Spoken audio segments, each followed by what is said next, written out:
No começo, achei que fosse amor, mas descobri da pior forma possível que alguns homens só sabem amar com as mãos fechadas. Olá, meus queridos. Me chamo Carla, mas podem me chamar de Vó Carlinha. Tenho 72 anos e nasci em Pelotas, no Rio Grande do Sul, em 1953. Hoje quero compartilhar com vocês uma história que guardei no fundo do meu coração por mais de 40 anos. Uma história que nem meus próprios netos conhecem por completo. Antes de começar, queria perguntar: de onde vocês estão assistindo esse vídeo? Deixem nos comentários aí embaixo. Adoro saber que minha voz está chegando em tantos cantinhos diferentes do Brasil. E se puderem, deixem aquele joinha e se inscrevam no canal. Isso ajuda muito esta velhinha aqui a continuar contando suas histórias. Pelotas nos anos 70 era uma cidade bem diferente do que é hoje. As ruas de paralelepípedo, as casas antigas com seus grandes portões de ferro, o cheiro de doce que vinha das fábricas. Era uma cidade que respirava tradição, onde todo mundo conhecia todo mundo, e onde as moças de família, como eu era considerada, tinham que seguir regras muito rígidas. Eu era professora primária naquela época, dava aula no grupo escolar Félix da Cunha. Adorava meus alunos, adorava ensinar. Tinha 25 anos, cabelos pretos compridos até a cintura, e diziam que eu tinha os olhos mais vivos da cidade. Não estou me gabando não, meus queridos, é que naquela época eu realmente era cheia de vida, cheia de sonhos, achava que o mundo estava aos meus pés.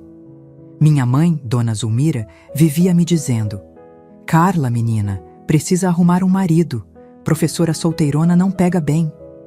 Era assim naquele tempo, viu? Mulher tinha que casar, ter filhos, cuidar da casa. Não importava se você era feliz fazendo outras coisas. O caminho já estava traçado para nós. Foi numa festa junina da escola que conheci o Marcos. Meu Deus do céu, como aquele homem era bonito.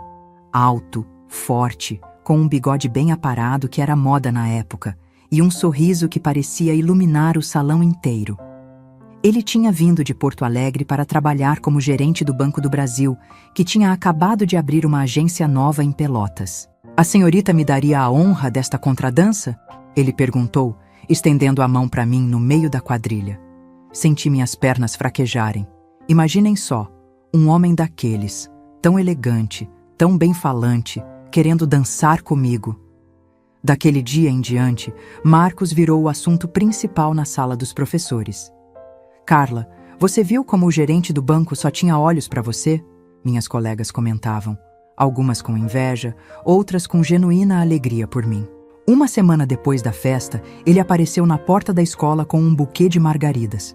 Até hoje não sei como descobriu que eram minhas flores preferidas. Aceita jantar comigo no sábado, professora Carla? Perguntou na frente de todo mundo, me fazendo corar até a raiz dos cabelos. Como dizer não? E para ser sincera com vocês, meus queridos, eu não queria dizer não. Aquele homem tinha mexido comigo de um jeito que nenhum outro tinha conseguido antes. Nosso namoro foi como um conto de fadas. Marcos era tudo o que uma moça poderia sonhar naquela época. Educado, cavalheiro, respeitador. Abria a porta do carro para mim, puxava a cadeira para eu sentar nos restaurantes, me trazia pequenos presentes sem motivo especial. Um livro que tinha visto e lembrado de mim, um chocolate quando sabia que eu estava cansada depois de um dia difícil na escola. Carla, você é a mulher mais incrível que já conheci, ele me dizia, segurando minhas mãos entre as dele. Nunca vi ninguém com tanto amor pela vida, com tanta paixão pelo que faz. E o melhor, ele parecia realmente interessado no meu trabalho. Perguntava sobre meus alunos, sobre meus métodos de ensino, ouvia com atenção quando eu falava sobre as dificuldades de uma ou outra criança. Naquela época, isso era raro. Homem que valorizava o trabalho de uma mulher era praticamente uma espécie em extinção. Minha mãe estava no céu, é claro.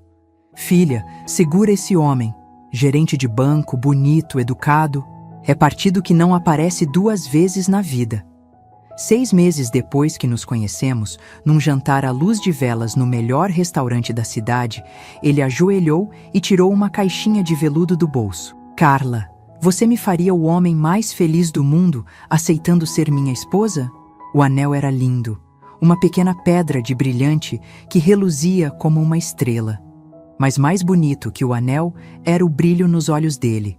Ou pelo menos foi o que pensei na época. Sim, respondi sem hesitar. Naquele momento, eu realmente acreditava que tinha encontrado o homem da minha vida, meu companheiro, meu porto seguro.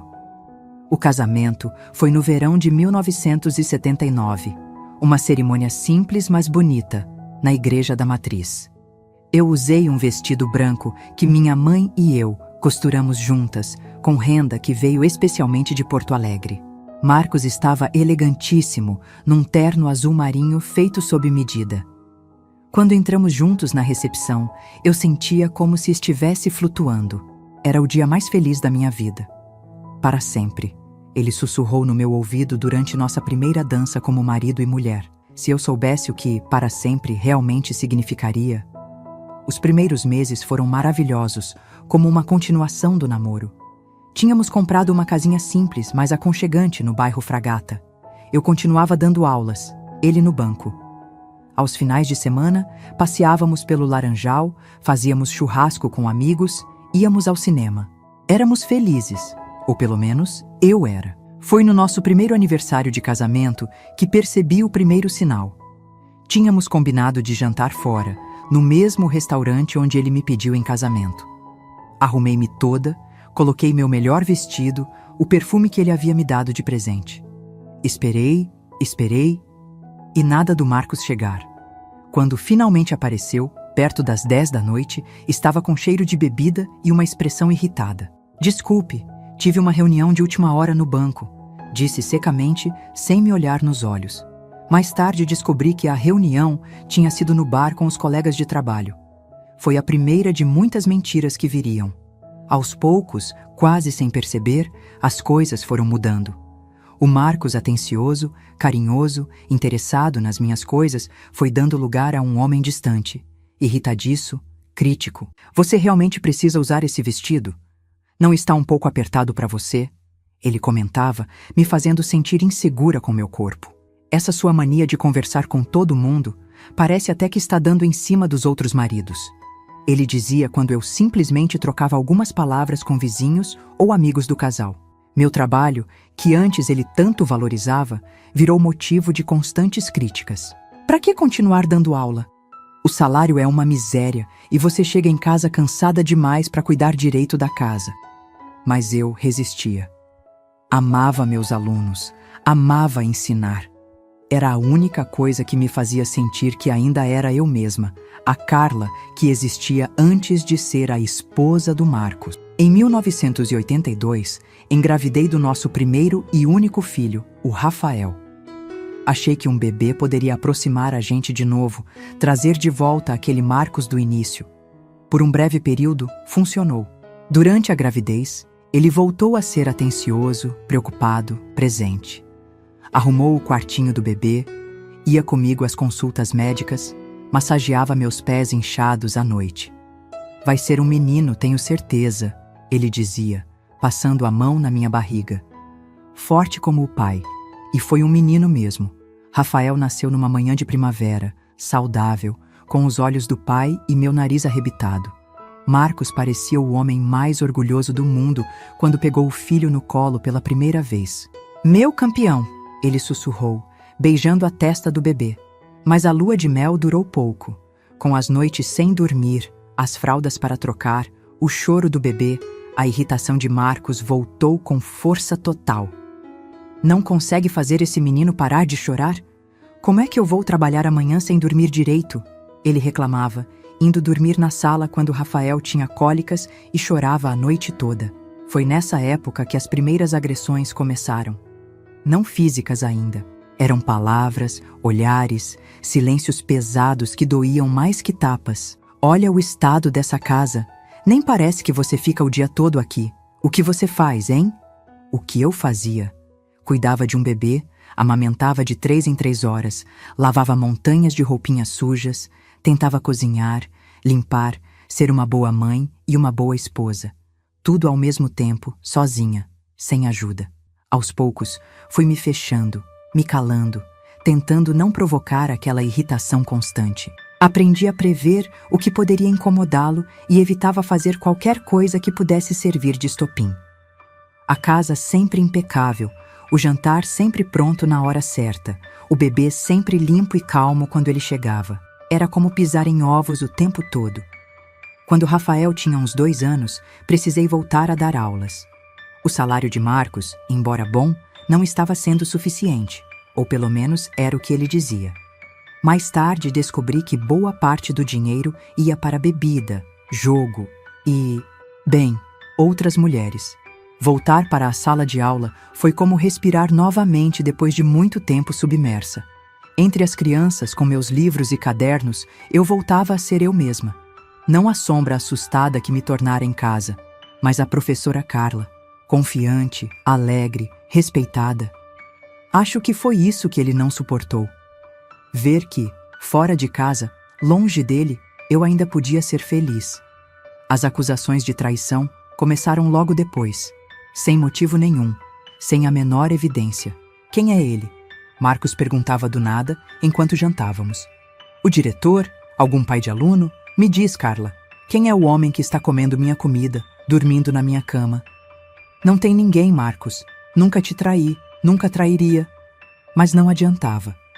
Quando a desconfiança entra numa relação, é como um veneno que contamina tudo. Ele começou a aparecer de surpresa na escola, a me seguir quando eu saía com amigas, a revirar minha bolsa, ler meus cadernos de planejamento de aulas, procurando bilhetes inexistentes. E então, numa noite de 1986, a primeira agressão física aconteceu. Eu tinha ido a uma reunião de pais e mestres que se estendeu além do previsto. Quando cheguei em casa, Marcos já estava me esperando na porta, o rosto vermelho de raiva, os olhos injetados pelo álcool. "Onde você estava, sua vagabunda?" gritou, agarrando meu braço com tanta força que deixou marcas roxas. "Na escola, Marcos, na reunião, você sabia disso." "Mentira!" ele berrou, e então veio o primeiro tapa, forte, inesperado, que me fez cair no chão da sala. Fiquei ali, paralisada pelo choque, sentindo o gosto metálico de sangue na boca. Não podia acreditar que aquilo estava acontecendo, que o homem que um dia havia me prometido amor eterno agora levantava a mão contra mim. Rafael, com 4 anos na época, assistiu a tudo do corredor, os olhinhos arregalados de medo. Essa imagem, meu filho testemunhando seu pai me agredir, foi o que mais me doeu. Mais que o tapa, mais que as palavras cruéis. "Vá para o quarto, meu amor", consegui dizer a ele, tentando sorrir para não assustá-lo ainda mais. "Mamãe e papai só estão conversando." Depois daquela primeira vez, foi como se uma barreira tivesse sido quebrada. Os tapas se tornaram empurrões. Os empurrões se tornaram socos. Os socos se tornaram chutes. Sempre seguidos de arrependimento, de promessas, de juras de mudança. "Perdão, meu amor, não sei o que deu em mim", ele dizia no dia seguinte, trazendo flores, chocolates, presentes. "Nunca mais vai acontecer, juro pela minha vida." E eu acreditava, ou fingia acreditar, porque o que mais poderia fazer? Era os anos 80, numa cidade do interior, com um filho pequeno para criar. Para onde iria? Como me sustentaria? O que as pessoas diriam? Tentei pedir ajuda algumas vezes. Para minha mãe, primeiro. "Casamento é assim mesmo, filha", ela disse, como se estar apanhando fosse parte normal da vida de uma esposa. "Homem tem o gênio forte. A gente precisa saber contornar, não provocar." Para uma amiga da escola depois. "Ai, Carla, tem certeza? O Marcos parece tão bom pai, tão bom marido. Você não está exagerando um pouquinho?" E finalmente, num momento de desespero, para a polícia. "Olha, dona, briga de marido e mulher. A gente não se mete, sabe? Melhor vocês resolverem isso em casa", disse o sargento Oliveira, amigo de pescaria do Marcos. Fui me isolando cada vez mais. Perdi amigas, perdi a confiança, perdi a alegria. Vivia num estado constante de alerta, sempre esperando a próxima explosão, sempre tentando evitar o inevitável. Foi só quando Rafael tinha 12 anos que tomei coragem. Não por mim. Já tinha aceitado que aquela seria a minha vida, mas por ele. porque percebi que estava criando um filho num ambiente tóxico, ensinando a ele que amor e violência podiam andar juntos, que era normal um homem bater numa mulher. Uma noite, depois de mais uma sessão de gritos e tapas, porque o jantar não estava do jeito que Marcos queria, Rafael entrou no meu quarto enquanto eu chorava, tentando esconder o olho roxo com maquiagem. "Mãe", ele disse, com uma seriedade que nenhuma criança deveria ter, "a gente precisa ir embora. O pai vai acabar te matando um dia." Foi como um tapa, outro, mas de realidade. Meu filho, meu menino, vendo o que eu não conseguia mais enxergar, que eu estava num relacionamento que poderia custar minha vida. Naquela mesma semana, enquanto Marcos estava numa viagem de negócios, mais tarde descobri que estava com a amante em Gramado, arrumei nossas coisas, peguei as economias que vinha escondendo há anos num fundo falso da gaveta de meias e fugi com Rafael para a casa da minha irmã em Santa Maria. O divórcio foi uma guerra. Marcos usou todo o seu poder, suas conexões, seu dinheiro para me fazer parecer uma louca, uma mãe negligente, uma esposa ingrata. Mas eu tinha provas, fotos dos hematomas, testemunhas das agressões verbais, até mesmo uma gravação de uma de suas explosões de raiva que Rafael tinha feito escondido com um gravador de fita. Depois de quase um ano de batalha judicial, consegui o divórcio e a guarda do meu filho. Marcos ficou com a casa e quase todos os bens, mas eu tinha minha liberdade. E isso, meus queridos, não tinha preço. Recomeçamos do zero em Santa Maria. Consegui um emprego numa escola municipal, aluguei um apartamento pequeno, mas aconchegante, fiz novos amigos. Rafael, livre do ambiente tóxico, floresceu, voltou a sorrir, a brincar, a ser criança. Durante 10 anos, não tive notícias de Marcos além do necessário sobre questões relacionadas a Rafael. Soube, por conhecidos em comum, que ele havia se casado novamente e se divorciado pouco tempo depois, que continuava no banco, que tinha sido promovido, que continuava bebendo. Aos poucos, as feridas foram cicatrizando. Não desapareceram, algumas marcas ficam para sempre, mas deixaram de doer constantemente. Voltei a me sentir bonita, inteligente, capaz. Voltei a acreditar que merecia coisas boas. Em 2001, com Rafael já na faculdade em Porto Alegre, decidi voltar para Pelotas. A cidade tinha mudado, eu tinha mudado. Não tinha mais medo de encontrar Marcos nas ruas. Soube que ele tinha se mudado para o Rio de Janeiro anos antes. Sentia saudades do cheiro, das ruas, do sotaque da minha terra. Comprei uma casinha simples no bairro Três Vendas, com um pequeno jardim onde plantei rosas de todas as cores. Me aposentei como professora, mas continuava dando aulas particulares para crianças com dificuldades de aprendizagem. Tinha meu grupo de amigas, minhas atividades na igreja, minha vida organizada e tranquila. Estava finalmente em paz, ou assim pensei. Se esse relato está tocando seu coração, deixe seu like e se inscreva no canal. Agora, vou contar como minha vida de paz foi interrompida da forma mais brutal possível quando, depois de tantos anos, Marcos voltou a cruzar meu caminho. Mas também, como encontrei dentro de mim uma força que não sabia que existia. Gostaria também de aproveitar esse momento para perguntar para vocês, aí nos comentários, você já teve um grande amor? Ainda está vivendo com ele? Me diga aí nos comentários que estou bem curiosa. Muitos de vocês devem estar se perguntando como um homem que parecia tão perfeito se transformou naquele monstro que descrevi. Vou contar agora como percebi que havia casado com um estranho, não com o homem que conheci. Os primeiros sinais apareceram tão sutilmente que nem percebi. Como aquela história da rã na panela, sabem? Se você joga uma rã na água fervente, ela pula para fora na hora. Mas se coloca ela na água fria e vai esquentando devagarzinho, a coitada nem percebe que está sendo cozida viva. Foi assim comigo.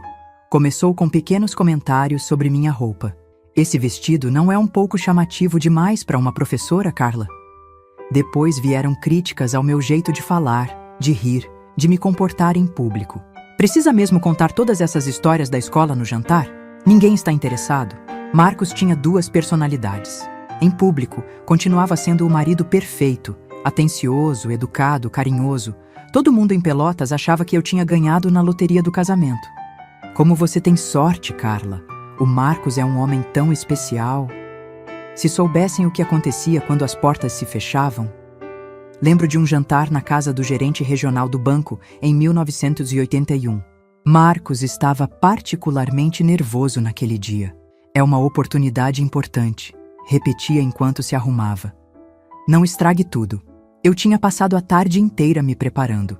Cabelo arrumado no salão, o vestido azul marinho que ele achava adequado, maquiagem discreta como ele preferia.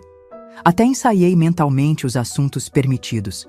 Nada de histórias da escola, nada de política, nada que pudesse parecer que eu tinha opinião própria. Durante o jantar, o gerente regional, Sr. Pacheco, um senhor calvo de seus 50 anos, me perguntou sobre meu trabalho. Animei-me um pouco e contei sobre um projeto de leitura que estava desenvolvendo com meus alunos. O senhor Pacheco pareceu genuinamente interessado, fazendo perguntas, elogiando a iniciativa. Na volta para casa, mal entramos no carro e Marcos explodiu. Você não consegue ficar calada, não é? Tinha que ficar se exibindo, mostrando que é professora, que tem ideias, que é inteligente. Mas ele perguntou, Marcos, o que queria que eu fizesse? Fosse mal educada? O tapa veio tão forte que minha cabeça bateu no vidro do carro. Queria que você fosse discreta, que me deixasse brilhar. Era a minha noite, minha chance de promoção. Cheguei em casa com o lábio partido e a certeza de que aquele não era o homem com quem havia sonhado construir uma vida. As agressões foram piorando aos poucos. O que começou com tapas evoluiu para socos, chutes, empurrões contra a parede. Marcos tinha o cuidado de bater onde as marcas não apareceriam, na barriga, nas costas, nas coxas. Quando acidentalmente deixava uma marca visível, eu inventava desculpas. Bati o rosto na porta do armário. Expliquei para minha diretora quando apareci com o olho roxo na escola. Ela me olhou longamente, um olhar que dizia que não acreditava em uma palavra, mas também não sabia como ajudar. Tome cuidado, Carla, esses armários são traiçoeiros. Em 1984, descobri a primeira traição. Marcos estava tomando banho quando seu celular, uma novidade caríssima na época, tocou. Atendi sem pensar. Oi, amor, tudo bem? Estou com saudade. Quando vamos nos ver de novo? A voz era jovem, doce, confiante. Desliguei sem responder.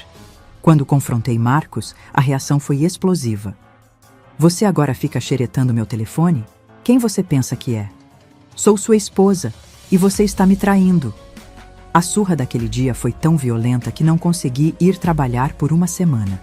Disse na escola que tinha caído da escada. Mais uma mentira para proteger o monstro que morava na minha casa. As traições se tornaram frequentes. Perfumes diferentes na camisa, manchas de batom, contas de motel no cartão de crédito. E com cada descoberta minha, mais violenta era sua reação.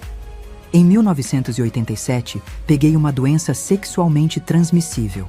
O médico, constrangido, me explicou que precisaria tratar meu marido também. Doutora, isso só pode vir de relação sexual, não é? Perguntei, já sabendo a resposta. Sim, senhora Carla. Não há outra forma de contágio. Cheguei em casa decidida a confrontá-lo de uma vez por todas. Rafael estava na casa de um amiguinho. Era hora de colocar as cartas na mesa. Marcos, precisamos conversar. Fui ao médico hoje e...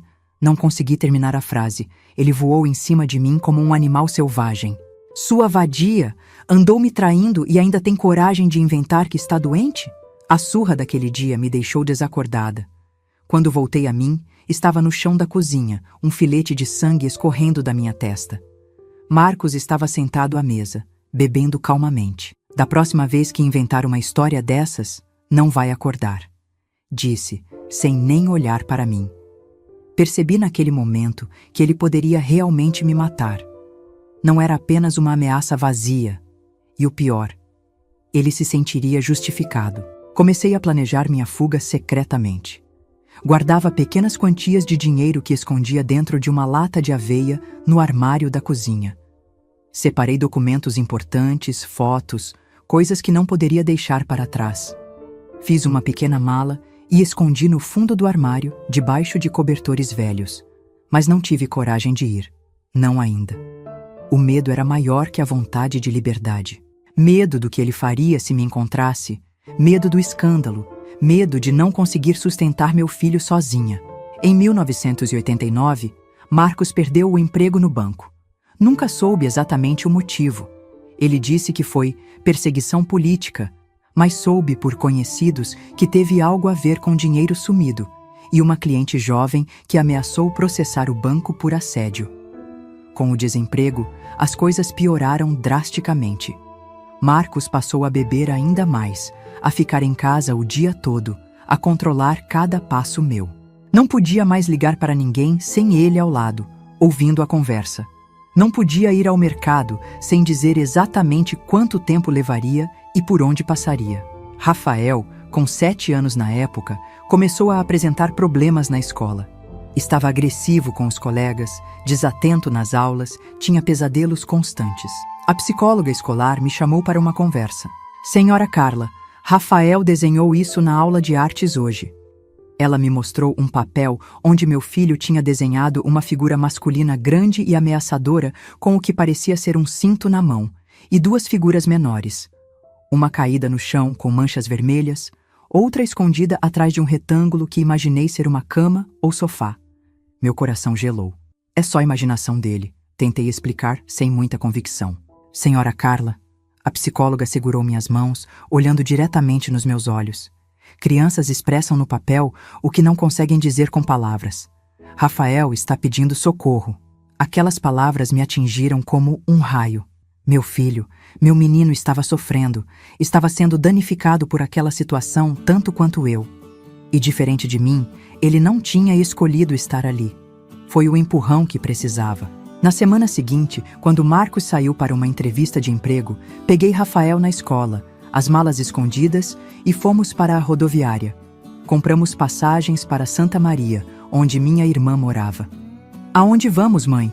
Rafael perguntou, confuso com aquela saída repentina. Para um lugar seguro, meu amor.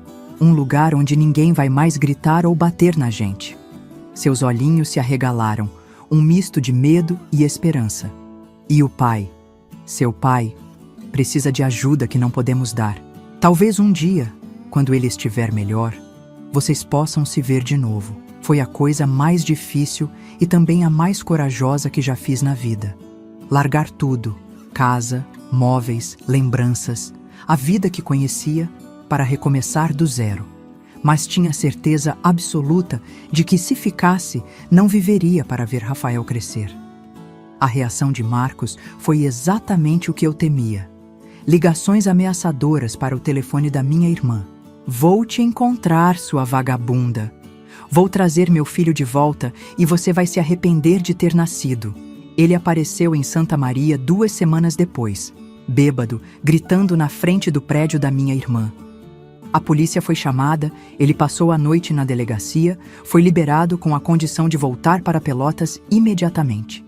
Mas aquilo era só o começo da guerra. Ele contratou um advogado caro, entrou com pedido de guarda de Rafael, alegando que eu era mentalmente instável, que tinha abandonado o lar, que era uma mãe negligente. Por sorte, minha irmã conhecia um advogado que aceitou me representar cobrando apenas o que eu podia pagar. Dr. Nestor era um senhor de idade, com uma experiência enorme em direito familiar e um coração ainda maior. Senhora Carla, ele me disse no nosso primeiro encontro, não se preocupe, a verdade sempre aparece nessas situações. E a sua verdade está estampada no rosto do seu filho. O processo foi longo e doloroso. Tive que reviver cada abuso, cada humilhação, cada marca. Rafael, com apenas 8 anos, teve que falar com assistentes sociais, psicólogos, o juiz. Foi uma provação para todos nós. Mas Dr. Nestor estava certo. A verdade veio à tona. Ex-vizinhos testemunharam ter ouvido gritos, choro, barulhos de agressão. Médicos confirmaram antigas lesões compatíveis com violência doméstica. A psicóloga da escola apresentou os desenhos e relatórios sobre o comportamento de Rafael. E o mais importante, meu filho, com uma coragem que me emocionou, contou sua verdade. Meu pai batia na minha mãe quase todo dia, disse ao juiz com voz tremendo, mas firme. Eu me escondia embaixo da cama, mas ainda ouvia tudo.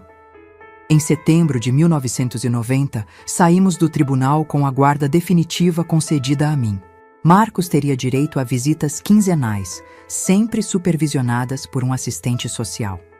Ele nunca apareceu para nenhuma delas. Durante anos, não tivemos mais notícias dele, exceto por rumores ocasionais, que tinha voltado a trabalhar em banco, mas em cargo menor. Que tinha se casado de novo e se divorciado pouco tempo depois. Que estava com problemas de saúde por causa da bebida. Reconstruí minha vida em Santa Maria. Consegui um emprego como professora, fiz novos amigos, até comecei a sair com um colega de trabalho. Nada sério, apenas um café aqui, um cinema ali.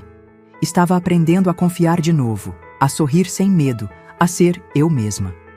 Rafael cresceu forte, inteligente, gentil, o oposto do pai em todos os sentidos. Nas raras vezes em que tocávamos no assunto Marcos, ele dizia: "Mãe, ele me ensinou uma coisa importante. O tipo de homem que eu nunca quero ser." Em 2001, com Rafael já na faculdade em Porto Alegre, estudando engenharia, decidi que era hora de retornar às minhas raízes. Pelotas havia sido palco do meu pesadelo, mas também era minha terra, onde cresci, onde tinha memórias boas da infância e juventude. Comprei uma casinha simples no bairro Três Vendas, longe da casa onde vivemos com Marcos. Um lugar só meu, com um pequeno jardim onde plantei rosas de todas as cores. Um luxo que nunca pude ter durante o casamento, pois ele achava desperdício de dinheiro. Me aposentei como professora, mas continuava dando aulas particulares para crianças com dificuldades. Era uma vida simples, tranquila, feliz à sua maneira. Tinha minhas amigas, meu grupo de artesanato na igreja, minhas plantas, meus livros. Falava com Rafael quase diariamente por telefone, e ele vinha me visitar sempre que podia. Em 2003, soube por uma antiga conhecida que Marcos havia voltado para Pelotas. Estava doente, cirrose hepática, consequência de anos de alcoolismo, e tinha vindo para ficar com um irmão mais velho que ainda morava na cidade. Senti uma estranha mistura de emoções ao receber a notícia. Não era ódio, nem medo. Talvez uma espécie de pena distante, como se ele fosse um personagem de uma história triste que eu tinha lido há muito tempo. "Você está bem com isso?"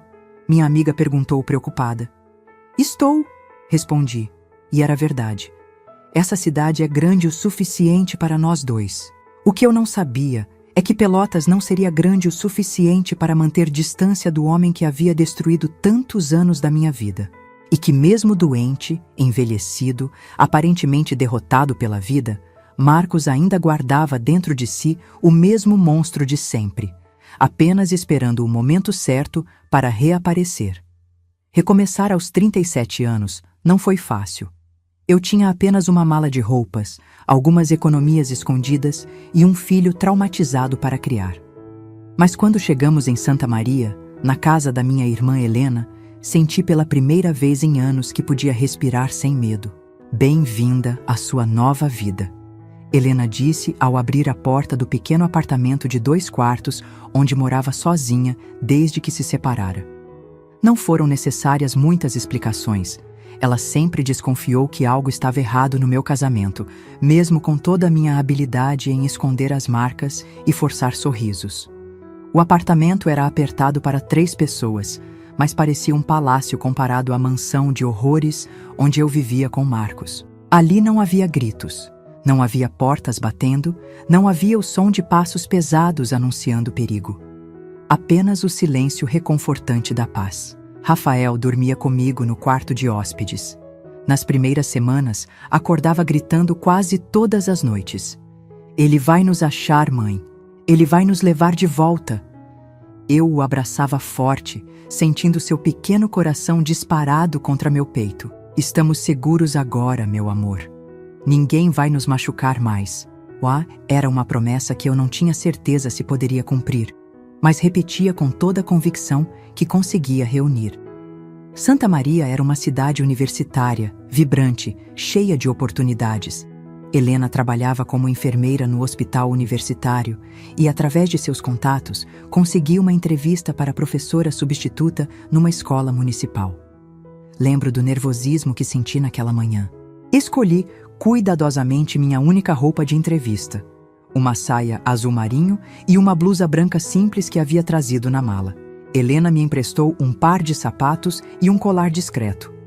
"Você vai arrasar", ela disse enquanto eu me olhava no espelho, tentando reconhecer a mulher que me encarava de volta. Não era mais a jovem confiante de antes do casamento, nem a sombra assustada dos últimos anos com Marcos. Era alguém no meio do caminho, tentando se reconstruir.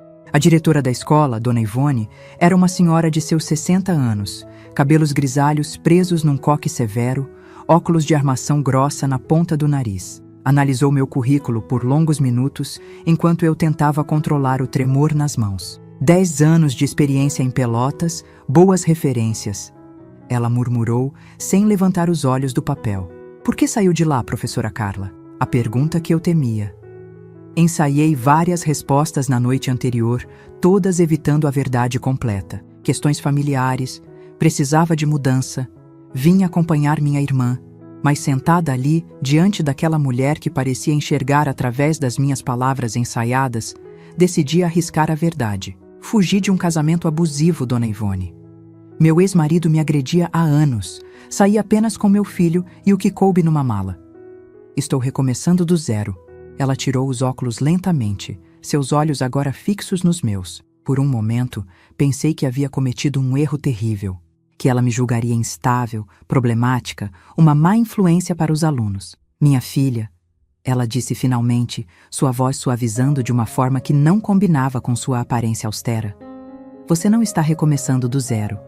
Está recomeçando com 10 anos de experiência, com sua coragem, com sua capacidade de proteger seu filho. Isso vale mais que qualquer diploma." Comecei a trabalhar na semana seguinte. Uma turma de 4ª série, 30 crianças curiosas e barulhentas que rapidamente se tornaram meu porto seguro. Na sala de aula, eu ainda era a professora Carla, competente, criativa, respeitada. Ali, por algumas horas por dia, podia esquecer que era uma mulher fugindo do próprio passado. O salário não era muito, mas com a ajuda de Helena nas despesas, conseguíamos nos manter. Em 3 meses, já tínhamos juntado o suficiente para alugar um pequeno apartamento perto da escola. Apenas um quarto, uma salinha minúscula e uma cozinha que mal cabia 2 pessoas, mas era nosso. Um espaço seguro, só nosso. A primeira noite no nosso novo lar foi mágica. Fizemos um piquenique no chão da sala, já que ainda não tínhamos mesa, comendo sanduíches e tomando refrigerante direto da garrafa, algo que Marcos nunca permitiria. "Estamos numa aventura, não é, mãe?" Rafael perguntou, seus olhos brilhando com uma alegria que eu não via há muito tempo. "Sim, meu amor, a maior aventura das nossas vidas. Mas nem tudo eram flores. O processo de divórcio foi uma batalha cruel. Marcos usou todos os recursos ao seu alcance para me destruir. Contratou um dos advogados mais caros de Pelotas, fez acusações absurdas sobre minha sanidade mental, minha capacidade como mãe, minha moral. Ela abandonou o lar sem motivo, fugiu com meu filho, tem um amante em Santa Maria, gritava nos corredores do fórum quando nos encontrávamos para as audiências. Dr. Nestor, meu advogado, um senhor de idade com décadas de experiência em direito familiar, me aconselhava a manter a calma. Deixe que ele mostre quem realmente é, Carla. A verdade sempre aparece. E apareceu. Durante uma audiência particularmente tensa, quando Marcos gritava acusações cada vez mais absurdas, o juiz pediu silêncio e se dirigiu a ele. "Senhor Marcos, o senhor está apresentando exatamente o comportamento que sua ex-esposa descreve nos depoimentos. Agressividade, descontrole emocional, tendência a intimidar. Está facilitando muito o trabalho deste juízo. Foi uma pequena vitória que me deu forças para continuar lutando." Rafael, com apenas 8 anos, passou por avaliações com psicólogos, assistentes sociais, o juiz. Foi doloroso vê-lo tendo que falar sobre as coisas terríveis que presenciou, mas também me encheu de orgulho sua coragem. "Meu pai batia na minha mãe", ele disse durante uma sessão com a psicóloga do fórum, sua voz pequena mas firme. "Eu via sangue muitas vezes. Ela dizia que tinha caído, mas eu sabia que era mentira." Em setembro de 1990, após quase 1 ano de batalha judicial, o juiz concedeu a guarda definitiva a mim. Marcos teria direito a visitas quinzenais supervisionadas por uma assistente social. Não quero ver ele, Rafael disse quando contei sobre as visitas. Tenho medo. Você não precisa ter medo, meu amor. Vai ter sempre alguém com vocês, e se você não quiser continuar, podemos pedir para o juiz rever isso. Mas nunca foi necessário. Marcos não apareceu para nenhuma das visitas agendadas. Parecia que, uma vez que não podia mais me controlar, perdeu o interesse no próprio filho. Os anos seguintes foram de reconstrução. Lenta, às vezes dolorosa, mas constante. De professora substituta, passei a efetiva. Alugamos um apartamento maior, num bairro melhor. Consegui comprar um carro usado, uma liberdade que nunca tive durante o casamento, já que Marcos não me permitia dirigir. É muito perigoso para mulheres, ele dizia. Mas, na verdade, era mais uma forma de me manter dependente, isolada. Rafael se adaptou bem à nova escola, fez amigos, começou a praticar judô, algo que o ajudou muito a canalizar a raiva e o medo que ainda carregava dentro de si. Aos poucos, os pesadelos foram diminuindo, o semblante amedrontado dando lugar a um sorriso mais frequente. Eu também fui me curando. Comecei a fazer terapia, um luxo que pagava com sacrifício, mas que foi essencial para minha recuperação. Aos poucos, fui entendendo os mecanismos do abuso, como tinha caído naquela armadilha, como poderia evitar repetir o padrão. A culpa nunca foi sua, Carla. Minha terapeuta, doutora Beatriz, repetia sempre que eu começava a me questionar. Abusadores são mestres em manipulação, em fazer a vítima se sentir responsável. Foi um processo longo aprender a não me culpar. A não pensar se eu tivesse sido uma esposa melhor, se eu tivesse mantido a casa mais arrumada, se eu não tivesse provocado ele. A entender que nada, absolutamente nada justifica a violência. Em 1994, 4 anos após o divórcio, permiti-me começar a viver novamente, não apenas sobreviver. Aceitei o convite de um colega professor para tomar um café depois da aula. Antônio era viúvo. Tinha 2 filhos já adolescentes, e uma gentileza nos olhos que me fazia lembrar o pai que perdi quando criança. Nosso primeiro encontro foi num café perto da escola. Estava tão nervosa que derramei o açúcar na mesa, minhas mãos tremendo enquanto tentava organizar os pensamentos. Não saía com um homem há tanto tempo que tinha esquecido como era. Você não precisa estar nervosa, Carla, Antônio disse, sua voz calma como sempre. Somos apenas 2 amigos tomando café. Mas era mais que isso, e ambos sabíamos. Era um passo gigantesco para mim, uma declaração de que ainda acreditava que poderia haver bondade nos homens, que nem todos eram como Marcos. Antônio e eu namoramos por quase 2 anos. Foi um relacionamento doce, respeitoso, sem pressões. Ele entendia meus traumas, respeitava meus limites, nunca exigia mais do que eu podia dar. Você merece ser amada do jeito certo, ele me dizia quando eu me desculpava por alguma insegurança, algum medo repentino. Não chegamos a morar juntos ou casar.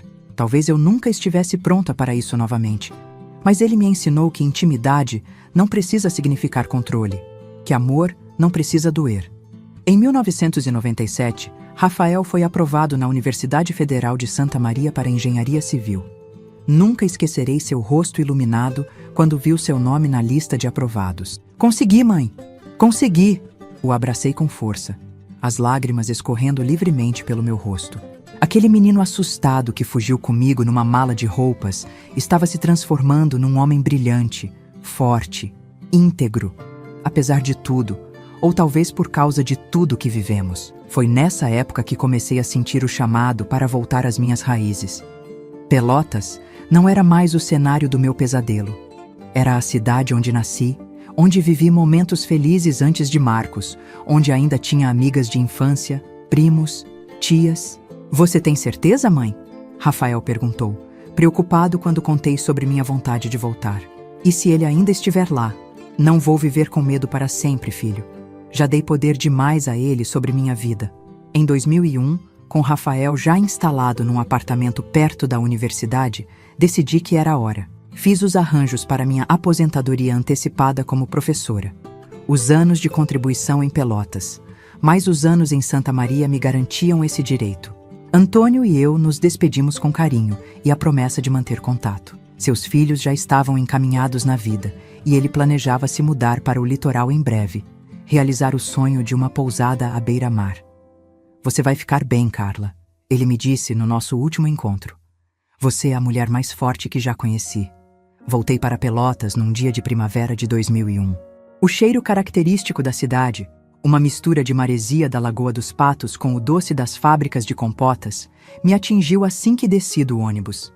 Era como se o tempo tivesse parado em muitos aspectos. Com minha pequena poupança e o dinheiro da venda do carro, consegui comprar uma casinha simples no bairro Três Vendas, longe da área onde morei com Marcos, onde poderia começar realmente do zero. A casa precisava de reformas, mas tinha um quintal ensolarado onde comecei a plantar um jardim, algo que sempre quis e nunca pude ter durante o casamento. Rosas, girassóis, lavanda, ervas para chá. Meu pequeno paraíso particular. Comecei a dar aulas particulares para complementar a aposentadoria. Crianças com dificuldades de aprendizagem, adolescentes precisando de reforço para o vestibular. O trabalho me mantinha ativa, conectada, útil. Refiz amizades antigas, fiz novas. Entrei para um grupo de artesanato na igreja do bairro. Comecei a frequentar um coral de terceira idade, mesmo não me considerando ainda idosa aos 48 anos. A vida era simples, mas satisfatória. Rafael se formou com honras em 2002 e conseguiu um bom emprego numa construtora em Porto Alegre. Vinha me visitar regularmente, sempre preocupado que eu estivesse realmente bem, realmente segura. Marcos nunca mais te procurou? Perguntava sempre, o antigo medo ainda presente em seus olhos. Não, meu filho. E mesmo que procurasse, não sou mais aquela mulher assustada. Aprendi a me defender. Era verdade. Além da terapia que continuei fazendo, mesmo que menos frequentemente, tinha feito um curso de defesa pessoal em Santa Maria, tinha instalado trancas reforçadas em todas as portas e janelas da casa, mantinha um spray de pimenta na bolsa e ao lado da cama. Não vivia com medo, mas também não era ingênua. Sabia que agressores raramente desistem facilmente de suas vítimas.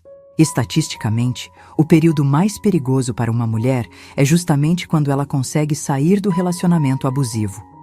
O agressor, sem o controle que tinha antes, frequentemente recorre a atos cada vez mais desesperados e violentos.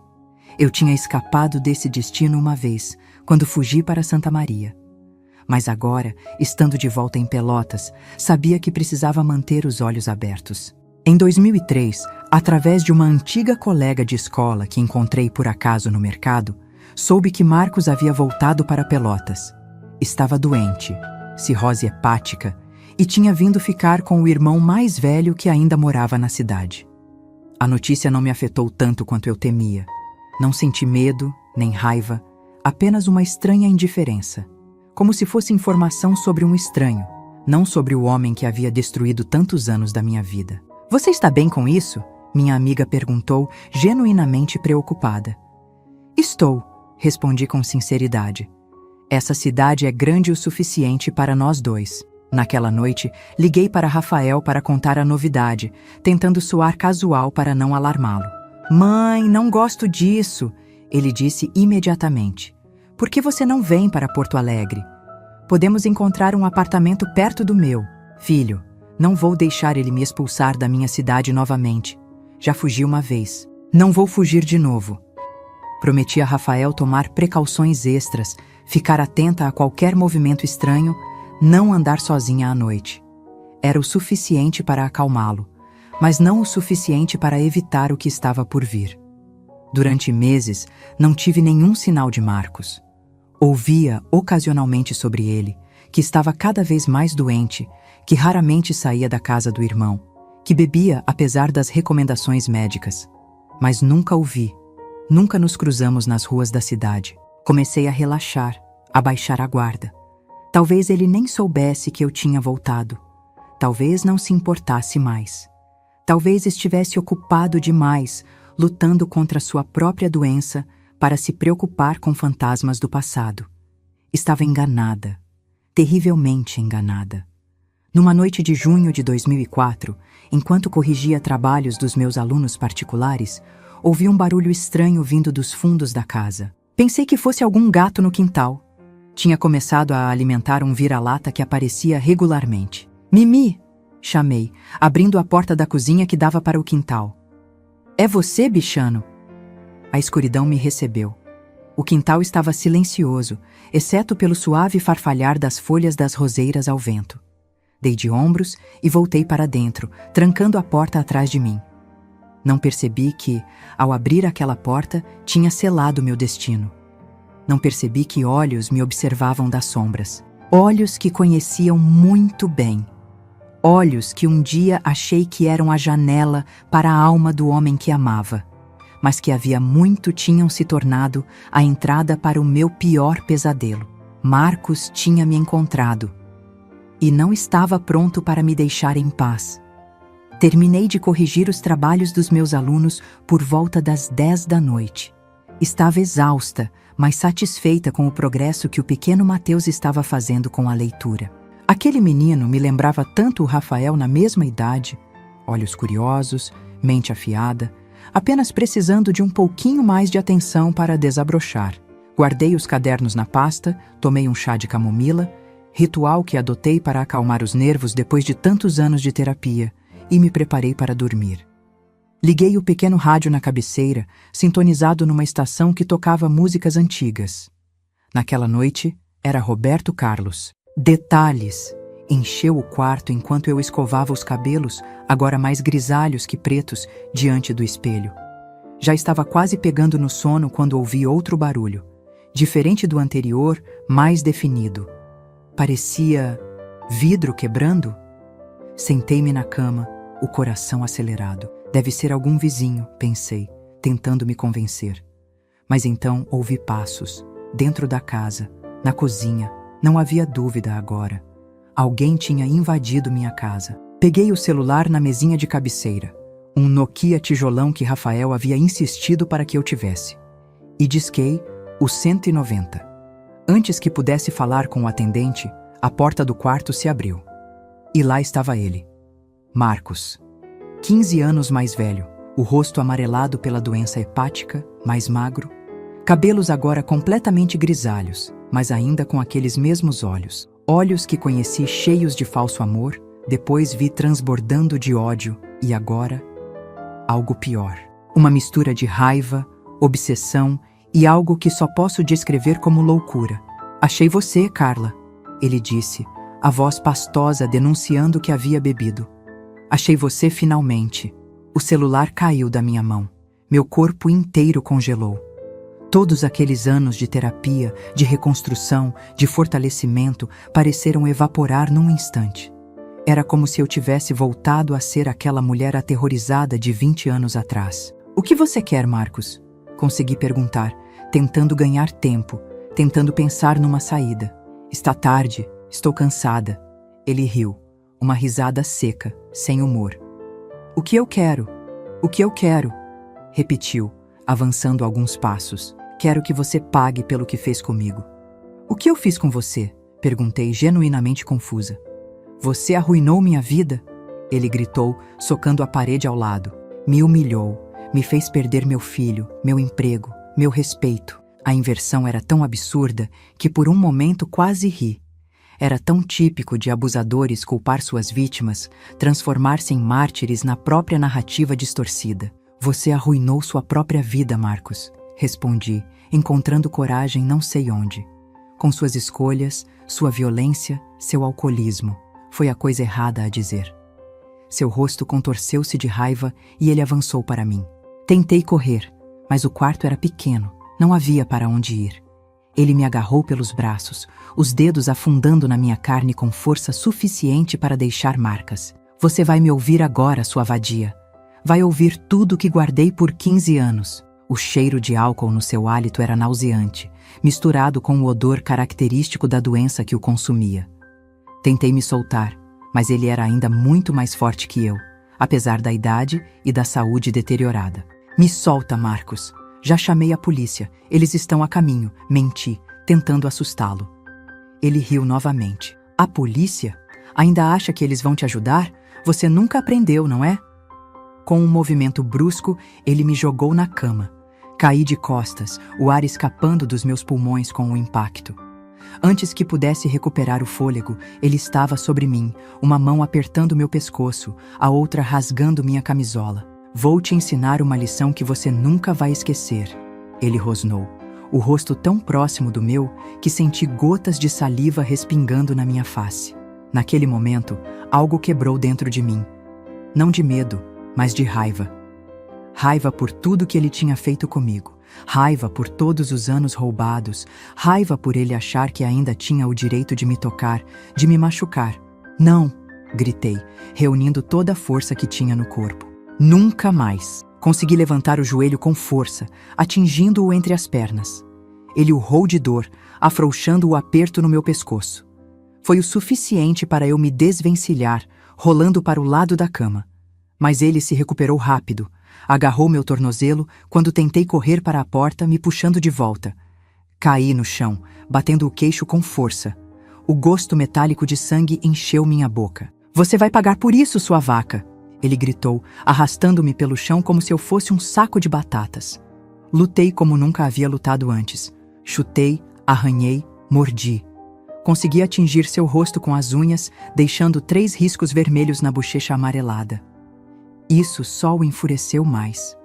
Ele me deu um tapa tão forte que vi estrelas, depois outro e outro. Meu rosto queimava, meus ouvidos zuniam. Senti o gosto de sangue misturado com lágrimas. "Você é minha!", ele continuava gritando entre os golpes. "Sempre foi minha! Ninguém mais pode te ter!" Não sei quanto tempo durou aquele inferno. Minutos? Horas? O tempo parecia ter perdido o significado. Cada golpe, cada insulto, cada violação era uma eternidade de dor. Em algum momento, parei de lutar. Não por desistência, mas por estratégia. Quanto mais eu resistia, mais violento ele ficava. Talvez, se fingisse submissão, ele baixaria a guarda. "Por favor, Marcos", implorei, a voz quebrada pelo choro. "Você está me machucando." "É para machucar mesmo", ele respondeu, mas o tom tinha mudado. Havia uma satisfação doentia agora, como se meu sofrimento fosse exatamente o que ele queria. Ele me ergueu do chão pelos cabelos, me arrastando de volta para a cama. Eu estava semiconsciente de dor, mas minha mente trabalhava freneticamente. Sabia o que viria a seguir. Sabia que, se permitisse, seria como voltar 20 anos no tempo, perder tudo que tinha reconstruído com tanto esforço. "Vamos ver se você ainda é boa para alguma coisa", ele disse, começando a desafivelar o cinto. Foi nesse momento que vi a oportunidade. Na mesinha de cabeceira, ao alcance da minha mão, estava o abajur de cerâmica pesada que comprei num artesanato da igreja. Com ele distraído com o próprio cinto, estendi a mão e agarrei o abajur. Não pensei 2 vezes. Com toda a força que consegui reunir, atingi sua cabeça. O impacto foi tão forte que o abajur se quebrou. Cacos de cerâmica voando pelo quarto. Marcos cambaleou para trás, atordoado, sangue escorrendo de um corte na testa. Por um momento, pensei que tinha conseguido, que ele cairia e eu poderia escapar. Mas ele se recuperou rápido demais. Com um rugido animalesco, avançou para mim novamente. Dessa vez, não havia nada ao meu alcance para usar como arma. Tentei rolar para longe, mas ele agarrou meu braço, torcendo-o para trás com tanta força que senti algo estalar no ombro. A dor foi lancinante, arrancando um grito do fundo da minha garganta. Era como se todo o meu braço estivesse em chamas. Ele havia deslocado meu ombro. "Agora você vai aprender quem manda!", ele rosnou, me virando de bruços na cama, pressionando meu rosto contra o travesseiro com tanta força que mal conseguia respirar. O pânico tomou conta de mim. Ele ia me matar. Depois de tudo, depois de toda a luta, toda a reconstrução, ia morrer pelas mãos do mesmo homem que já havia roubado tantos anos da minha vida. Não podia permitir. Com o braço bom, tateei desesperadamente ao redor, procurando qualquer coisa que pudesse usar como arma. Meus dedos tocaram algo frio, metálico, a tesoura que usava para cortar papéis, que tinha deixado na mesinha depois de preparar material para um aluno. Agarrei a tesoura, escondendo-a na palma da mão. Precisava de um momento, apenas um momento de distração dele. Veio quando o telefone da sala começou a tocar. O som estridente rompeu o ar, fazendo Marcos afrouxar levemente a pressão no meu pescoço, virando a cabeça na direção do barulho. Foi tudo o que precisei. Com um movimento rápido, girei o corpo e cravei a tesoura no seu peito com toda a força que tinha. O choque nos olhos dele é algo que nunca vou esquecer. Não era dor. Não ainda. Era surpresa. Pura e completa surpresa que eu, sua vítima por tantos anos, tinha ousado revidar. Ele cambaleou para trás, olhando para a tesoura enterrada até o cabo entre suas costelas, sangue começando a ensopar sua camisa. Sua vaca, ele murmurou, a voz já fraca, as pernas cedendo sob seu peso. Caiu de joelhos primeiro, depois desabou de lado no chão do quarto. O sangue começou a formar uma poça ao seu redor, escura contra o piso de madeira. Fiquei paralisada por alguns segundos, incapaz de acreditar no que tinha acabado de acontecer. Então, o instinto de sobrevivência assumiu. Ignorando a dor lancinante no braço deslocado, me arrastei para fora da cama, peguei o celular que havia caído no chão e disquei 190 novamente. Emergência, atendeu uma voz feminina do outro lado. Preciso de ajuda, consegui dizer, a voz tremendo incontrolavelmente. Meu ex-marido invadiu minha casa. Ele me atacou. Eu o esfaqueei. Tem muito sangue. Dei meu endereço entre soluços e a atendente garantiu que policiais e uma ambulância estavam a caminho. Fique na linha comigo, senhora. Não desligue. Olhei para Marcos caído no chão. Seus olhos estavam abertos, fixos em mim, mas o brilho de ódio havia desaparecido. Parecia vazio. A respiração era superficial, espaçada. Parte de mim queria ajudá-lo, estancar o sangramento, fazer algo. Afinal, apesar de tudo, era o pai do meu filho. Tínhamos compartilhado uma vida, mesmo que cheia de dor. Mas outra parte, a parte que lutou por décadas para sobreviver, para se reconstruir, sabia que se aproximar dele seria arriscar minha própria vida. Mesmo ferido, mesmo morrendo, ele ainda era perigoso. Fiquei no canto mais distante do quarto, o telefone apertado contra o ouvido, os olhos fixos nele, preparada para correr se ele se movesse. Não se moveu. Antes mesmo da polícia chegar, Marcos parou de respirar. Seus olhos, aqueles olhos que um dia me fizeram acreditar em contos de fadas, ficaram vidrados, sem vida. A polícia chegou primeiro, depois a ambulância. A casa logo estava cheia de pessoas. Policiais tirando fotos, paramédicos confirmando o óbito, vizinhos curiosos aglomerados na calçada. Fui levada para o hospital para tratar do ombro deslocado e dos outros ferimentos. O médico de plantão, um jovem de não mais que 30 anos, olhou para meu corpo coberto de hematomas e cortes, com uma expressão que misturava horror e compaixão. Senhora, preciso documentar esses ferimentos, ele disse gentilmente. Para o processo. Claro, eu havia matado um homem. Mesmo em legítima defesa, mesmo depois de tudo que ele fez, havia tirado uma vida. Haveria consequências. Na delegacia, depois de medicada, dei meu depoimento. Contei tudo. Não apenas sobre aquela noite, mas sobre os 20 anos de abuso, sobre a fuga para Santa Maria, sobre o divórcio difícil, sobre meu retorno a Pelotas. O delegado, um homem de meia idade com olheiras profundas, ouvia em silêncio, ocasionalmente fazendo anotações. A senhora tem provas do histórico de violência? Ele perguntou quando terminei meu relato. Tenho os processos do divórcio, os laudos médicos da época, o depoimento do meu filho, testemunhas em Santa Maria e Pelotas. Respondi, exausta, mas determinada. E tenho isso. Apontei para meu corpo marcado de novo por aquele homem que jurou me amar. Fui liberada na manhã seguinte, depois de pagar fiança. O caso seria investigado, haveria um julgamento. Mas o delegado deixou claro que tudo indicava legítima defesa. Ao sair da delegacia, encontrei Rafael esperando por mim.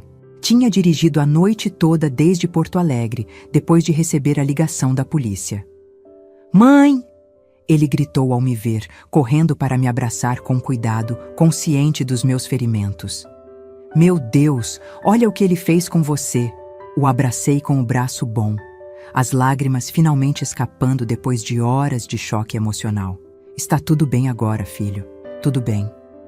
Mas não estava, não realmente. Havia matado um homem, o pai do meu filho, e embora tenha sido em legítima defesa, embora ele tenha merecido 1000 vezes, algo dentro de mim havia mudado para sempre naquela noite.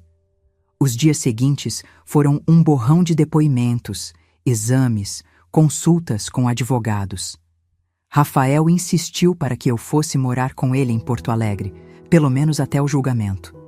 Não posso ficar aqui, filho, concordei, olhando para a casa que havia se tornado meu refúgio e agora estava manchada por mais uma lembrança terrível.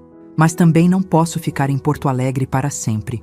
Preciso enfrentar isso, resolver isso. A investigação levou 3 meses. Foram colhidos depoimentos de todos que conheciam nossa história. Vizinhos antigos em Pelotas, colegas de Santa Maria, médicos que haviam me atendido ao longo dos anos, até mesmo o irmão de Marcos, com quem ele estava morando. Para minha surpresa, o irmão dele testemunhou a meu favor. Marcos nunca superou o divórcio, disse a polícia. Bebia cada vez mais, falava em se vingar da ex-mulher. Quando descobriu que ela tinha voltado para Pelotas, ficou obcecado.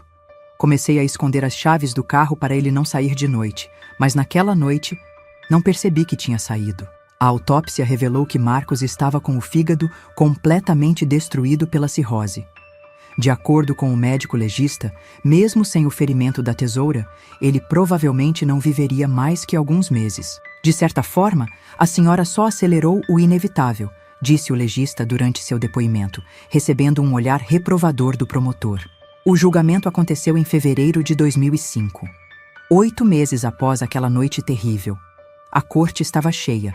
Casos como o meu não eram comuns em Pelotas, especialmente envolvendo pessoas conhecidas na comunidade como éramos eu e Marcos. Meu advogado construiu uma defesa sólida baseada no histórico de violência documentado, nas evidências físicas da invasão e agressão e nas testemunhas que confirmaram a obsessão de Marcos. O promotor, um homem jovem com ambições políticas evidentes, tentou pintar-me como uma mulher vingativa, que havia atraído o ex-marido doente para uma armadilha. Mas suas alegações caíram por terra quando apresentamos as fotos dos meus ferimentos daquela noite.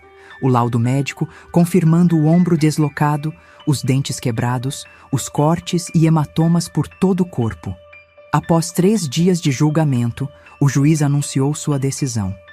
Este tribunal reconhece que a ré agiu em legítima defesa, temendo por sua vida após ser brutalmente atacada em sua própria residência. Todas as evidências confirmam que não havia outra opção viável para preservar sua integridade física. Declaro a ré inocente de todas as acusações. Um murmúrio percorreu a corte. Olhei para Rafael, sentado na primeira fileira, lágrimas escorrendo pelo rosto enquanto ele aplaudia silenciosamente. Para Helena, minha irmã, que havia viajado de Santa Maria para estar comigo.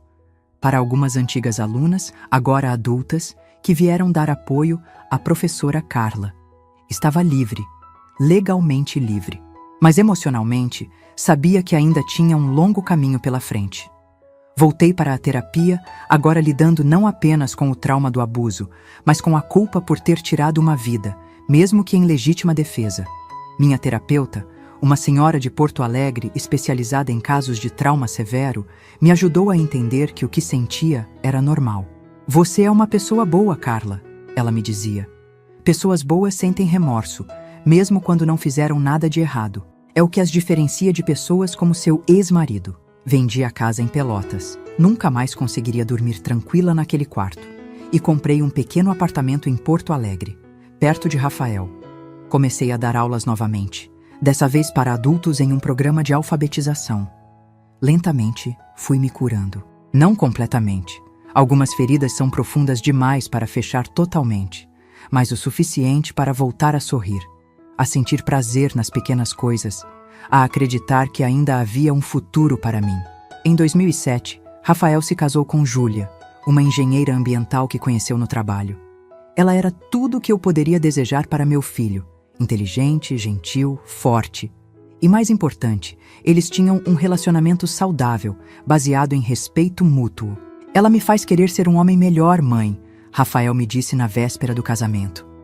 Como você sempre quis que eu fosse. No ano seguinte nasceu minha primeira neta, Clara. Segurá-la nos braços pela primeira vez foi como um renascimento. Aquela pequena vida, tão perfeita, tão cheia de possibilidades, era também um símbolo de que nossa história familiar não seria definida pela violência e pelo abuso. Que tínhamos quebrado o ciclo. Ela tem seus olhos, mãe, Rafael disse, enquanto eu ninava a netinha. Olhos de quem enxerga longe. Nos anos que se seguiram, dediquei-me a duas coisas. Minha família e outras mulheres que, como eu, viviam ou haviam vivido situações de abuso. Comecei como voluntária numa casa de acolhimento para mulheres vítimas de violência doméstica em Porto Alegre. Depois, com a ajuda de Rafael e algumas amigas, fundamos uma pequena ONG que oferecia apoio jurídico e psicológico gratuito. Você transformou sua dor em propósito, disse uma jovem mãe que ajudamos a sair de um relacionamento abusivo. Isso me dá esperança. Esperança. Era isso que eu queria oferecer. A certeza de que, por mais escura que seja a noite, sempre há um amanhecer esperando. Que nenhuma mulher precisa aceitar o abuso como seu destino. Que a vida, plena, rica, significativa, além das paredes de uma casa que se tornou prisão. Hoje, aos 72 anos, olho para trás e vejo uma vida cheia de altos e baixos, de dores e alegrias, de derrotas e, principalmente, de vitórias. Tenho 3 netos maravilhosos, um filho que é meu maior orgulho, uma nora que é como a filha que nunca tive. A história que compartilhei com vocês hoje não é fácil de contar. Há partes dela que ainda doem, mesmo depois de tantos anos. Mas sinto que precisava ser contada, porque sei que há muitas Carlas por aí, sofrendo em silêncio, achando que não há saída. Quando fui absolvida pelo tribunal em fevereiro de 2005, muita gente achou que aquele seria o fim da minha história. A justiça havia sido feita, o monstro estava morto, a vítima livre. Simples assim, como nos filmes que terminam com o vilão derrotado e os créditos sobem enquanto tocam músicas alegres. Mas a vida real não é assim, meus queridos. A vida real é muito mais complicada, muito mais profunda. A absolvição judicial não trouxe automaticamente a absolvição do meu coração. Eu havia tirado uma vida. Por mais monstruoso que Marcos tivesse sido, por mais que eu tenha agido em legítima defesa, esse fato pesava sobre mim como uma pedra. As primeiras noites após o julgamento foram um tormento. Acordava gritando, ensopada de suor, revivendo aqueles momentos terríveis vezes e vezes. Via o sangue se espalhando pelo chão, os olhos dele perdendo o brilho, sentia a tesoura afundando em sua carne. E acordava com o coração disparado, náusea subindo pela garganta. Mãe, você precisa de ajuda profissional. Rafael insistiu depois de me encontrar sentada na cozinha às 3 da manhã, olhando para o nada, uma xícara de chá frio intocada à minha frente. Isso está te consumindo. Ele tinha razão, claro. Por mais que eu quisesse ser forte, por mais que tentasse convencer a mim mesma que tinha feito o necessário, a culpa me corroía por dentro. Voltei para a terapia, dessa vez com uma psicóloga especializada em transtorno de estresse pós-traumático em Porto Alegre. Doutora Lúcia era uma mulher na casa dos 50, com olhos gentis e uma voz que parecia envolver você como um cobertor quente em noite de inverno. Na nossa primeira sessão, ela me disse algo que nunca esqueci. Carla, sentir culpa por tirar uma vida, mesmo em legítima defesa, não é fraqueza, é humanidade. Seria muito mais preocupante se você não sentisse nada. Durante meses, trabalhamos nos traumas antigos e novos. Os abusos de Marcos ao longo do casamento, a fuga para Santa Maria, o retorno a Pelotas e, finalmente, aquela noite fatídica. Você não queria matá-lo, ela me lembrava constantemente. Você queria sobreviver. Há uma diferença fundamental. Foi um processo lento, doloroso, mas necessário. Como limpar uma ferida infectada, dói terrivelmente no momento, mas é o único caminho para a cura verdadeira. Vendi a casa em Pelotas, claro. Jamais conseguiria dormir tranquila naquele quarto novamente. Cada canto guardava memórias que eu precisava deixar para trás. Com o dinheiro da venda, comprei um pequeno apartamento em Porto Alegre, perto de Rafael. Não era grande nem luxuoso, mas era meu.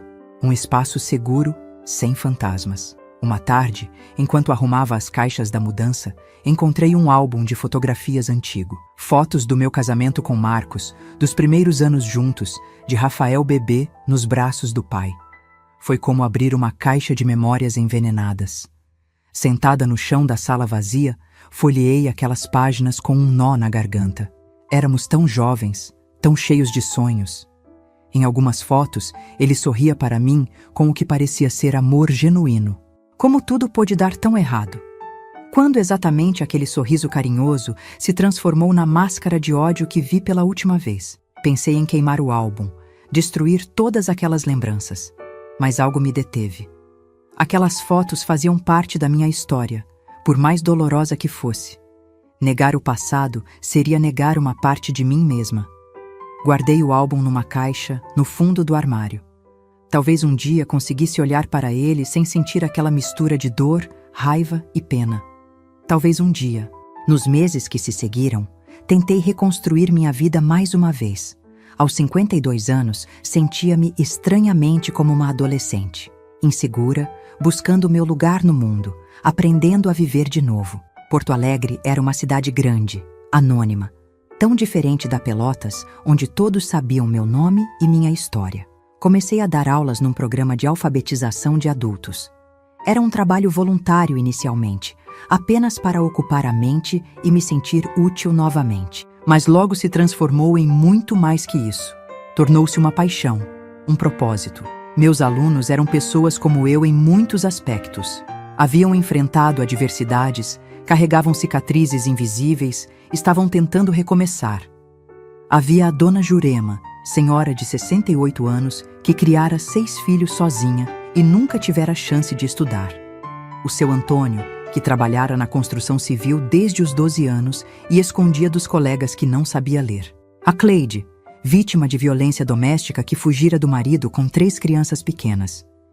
Cada história que ouvia era um espelho onde via reflexos da minha própria jornada. E cada pequena vitória deles, a primeira palavra lida sozinho, a assinatura do próprio nome sem ajuda, a autoconfiança crescendo aos poucos, era também minha vitória. A senhora é diferente das outras professoras. Cleide me disse um dia após a aula.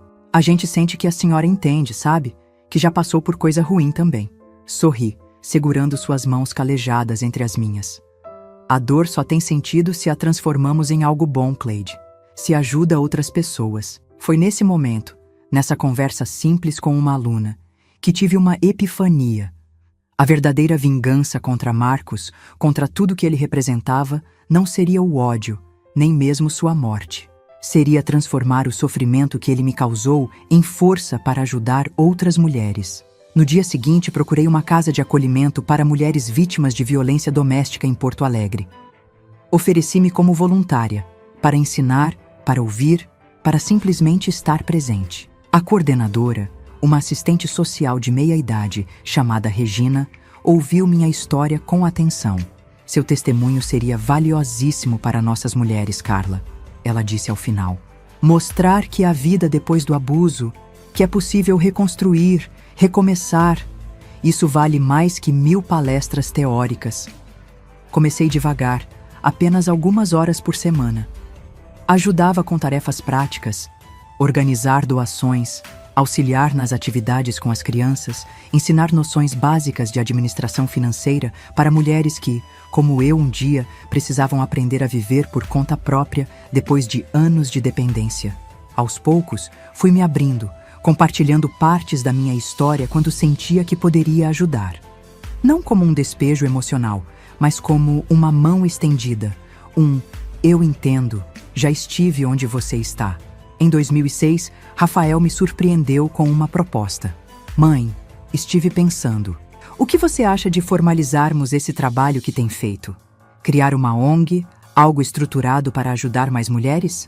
Meu filho, sempre tão prático, já tinha pesquisado tudo. Os trâmites legais, os custos, as possibilidades de parcerias. Júlia, sua namorada na época, hoje minha querida nora, Trabalhava numa empresa que tinha verba para projetos sociais e poderia ser uma primeira patrocinadora. Filho, não sei se tenho capacidade para algo tão grande, confessei, genuinamente assustada com a dimensão do projeto. Mãe, ele segurou minhas mãos, olhando-me nos olhos com aquela mistura de carinho e determinação que sempre me lembrava seu avô materno. Você já fez coisas muito mais difíceis na vida.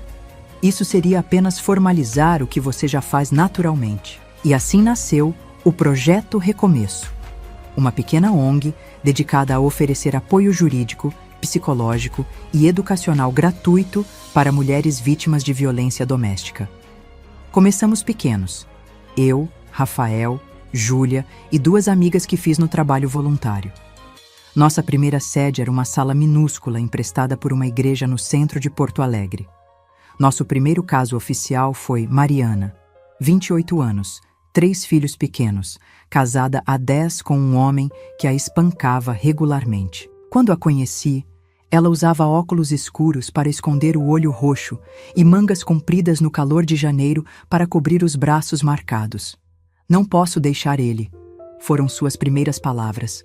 Não tenho para onde ir, não tenho como sustentar meus filhos, não sei fazer nada. Eram palavras que eu conhecia bem. As mesmas que repeti para mim mesma por anos. As correntes invisíveis que me mantiveram presa a Marcos por tanto tempo. Mariana, respondi, vou te contar uma história. A minha história. Nas semanas seguintes, trabalhamos juntos no caso dela. Um advogado amigo de Rafael cuidou do processo de separação pro bono. Uma psicóloga voluntária atendeu Mariana e as crianças. Eu a ajudei a preparar um currículo, a treinar para entrevistas de emprego, a recuperar a confiança que o abuso havia destroçado. 2 meses depois, ela estava em um apartamento pequeno, mas seguro, com um emprego de meio período que permitia cuidar dos filhos e, o mais importante, livre. Livre do medo, livre da violência, livre para recomeçar. Você salvou minha vida, ela me disse, me abraçando no dia em que se mudou. Não, Mariana, corrigi suavemente. Você salvou sua própria vida. Eu só mostrei que era possível. O sucesso do caso de Mariana trouxe outros. Uma a uma, mulheres começaram a nos procurar, muitas vezes trazidas por amigas que já havíamos ajudado.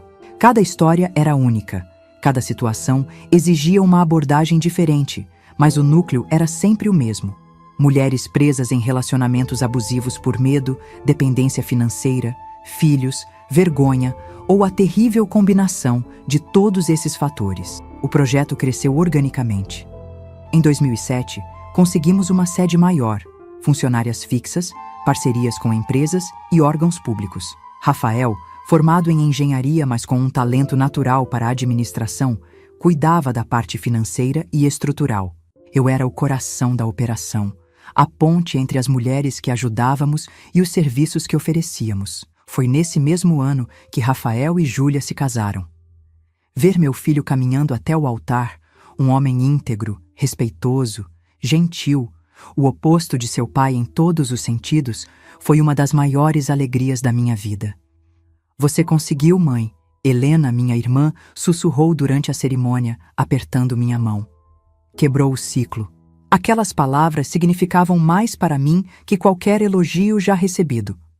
Porque meu maior medo, durante todos aqueles anos de abuso, era que Rafael repetisse o padrão, que a violência que testemunhou na infância o marcasse de forma irreparável. Vê-lo ali, jurando amor e respeito a uma mulher forte e independente, foi a confirmação de que tínhamos vencido. Realmente vencido. Em 2008, nasceu minha primeira neta, Clara. Segurá-la nos braços pela primeira vez foi uma experiência quase mística. Aquela pequena vida, tão perfeita, tão cheia de possibilidades, representava a continuação de uma linhagem agora purificada do veneno do abuso.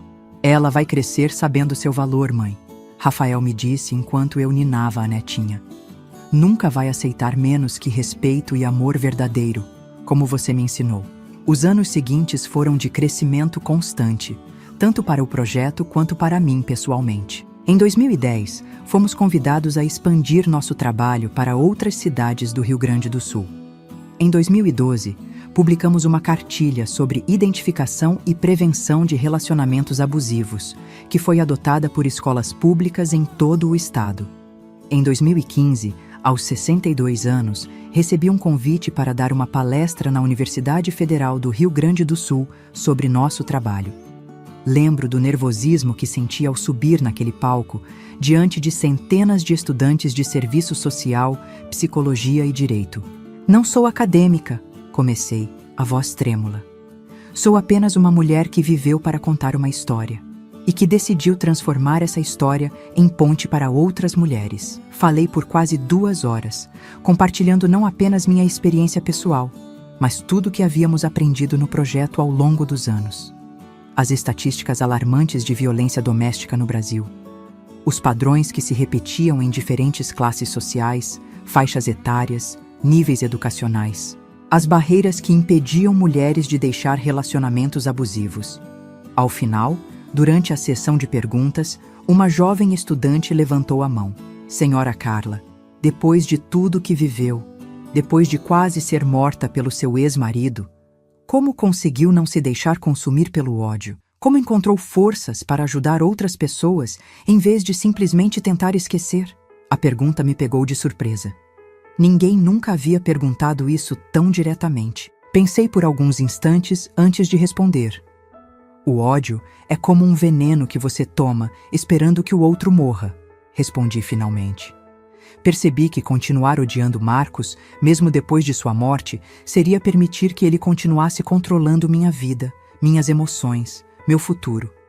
A verdadeira libertação veio quando entendi que a melhor vingança não era desejar mal a ele, mas construir algo bom a partir do mal que ele me fez. Aquela resposta, que veio quase intuitivamente, representava uma verdade que eu mesma só compreendi completamente naquele momento. Minha verdadeira vingança contra Marcos não foi a tesoura que cravei em seu peito naquela noite terrível. Foi cada mulher que ajudamos a sair de um relacionamento abusivo. Cada criança que crescerá sem testemunhar violência em casa. Cada ciclo de abuso que conseguimos quebrar. É isso que desejo compartilhar com vocês hoje, meus queridos. Que a verdadeira justiça não vem necessariamente dos tribunais, embora eles sejam importantes. A verdadeira justiça, a verdadeira libertação, vem de transformar nossa dor em propósito, nossas cicatrizes em força para ajudar outros. Hoje, aos 72 anos, olho para trás e vejo uma vida que, apesar de todas as dores, valeu a pena ser vivida. Tenho 3 netos maravilhosos. Clara, agora com 17 anos, seguindo os passos do pai na engenharia. Pedro, de 14, apaixonado por música e literatura, e a pequena Luísa, de 10, que me diz que quer ser ajudadora de mulheres, como a vovó quando crescer. O projeto Recomeço continua crescendo, agora com sedes em 5 cidades do Rio Grande do Sul, ajudando centenas de mulheres anualmente. Rafael assumiu a direção executiva, trazendo inovação e visão estratégica, enquanto eu continuo como uma espécie de conselheira sênior, ou como as meninas da equipe carinhosamente me chamam, a alma do projeto. Marcos se foi há quase 20 anos, mas o legado que deixou não foi de destruição, como ele pretendia. Foi de construção, de cura, de transformação. Não por mérito dele, claro, mas porque escolhemos, eu e Rafael, não permitir que o mal tivesse a última palavra em nossa história. Se você está assistindo este vídeo e se identifica com qualquer parte da minha história, quero que saiba, você não está sozinha.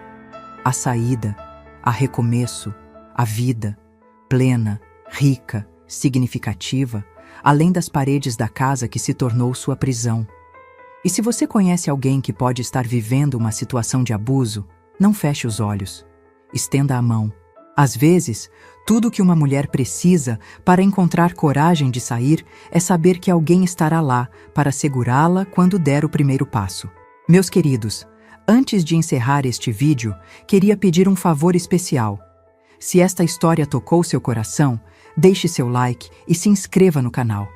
Cada inscrição nos ajuda a alcançar mais pessoas, mais Carlas, que talvez estejam assistindo escondidas, buscando forças para mudar suas vidas. E não se esqueçam de entrar no nosso grupo do WhatsApp. O link está na descrição do vídeo. Lá, mandamos todos os dias histórias reais de outras vovós, mulheres que, como eu, transformaram suas dores em força e sabedoria. No grupo, você encontrará apoio, compreensão e uma comunidade de pessoas que entendem o que significa reconstruir a vida após experiências difíceis. Obrigada por me ouvirem até aqui. Lembrem-se sempre, sua história não termina nos capítulos dolorosos. Você tem o poder de escrever um final diferente. Eu consegui. Você também pode.